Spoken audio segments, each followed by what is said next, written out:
COEP कॉलेजच्या बाहेरचा राडा भोवलाय। अनेक काँग्रेस कार्यकर्त्यांवर गुन्हा दाखल करण्यात आलाय। अक्षय जैन यांच्यासह काँग्रेसच्या कार्यकर्त्यांवर शिवाजीनगर पोलीस ठाण्यात गुन्हा दाखल झालाय। युवक काँग्रेसच्या मुख्य पदाधिकाऱ्यांसह 50 ते 60 जणांच्या विरोधात पुण्यातल्या शिवाजीनगर पोलीस स्टेशनमध्ये गुन्हा दाखल करण्यात आला।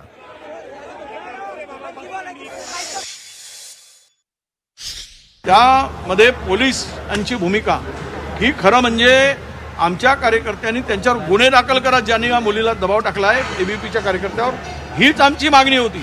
पण उलट तिथे कोणालाही आमच्या लोकांनी मारहाण केली नाही, कोणालाही धक्काबुक्की केली नाही, कोणालाही शिवीगाळ केली नाही। एक तरी व्हिडिओ दाखवा पोलिसांनी, एक तरी की आमच्या लोकांनी कोणाला पोलिसांना शिवीगाळ केली, त्या एबीपीच्या कार्यकर्त्यांना मारहाण केली, पण आमच्यावरच गुन्हे दाखल केले, आमच्या कार्यकर्त्यावर गुन्हे दाखल केले।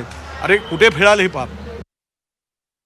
जंतर मंतर पेक्षाही मोठं आंदोलन पूर्ण महाराष्ट्रात झाल्याशिवाय राहणार नाही आणि म्हणून हे खोटे गुन्हे दाखल जे केलेले आहेत ते त्यांनी वापस घेतले पाहिजे। राहुलजीचा कार्यक्रम हा देशातल्या सगळ्या राज्यामधला सगळ्यात जास्त मोठा होईल अशा पद्धतीचं चित्र आज तुम्हाला संध्याकाळी पाहायला मिळणार आहे।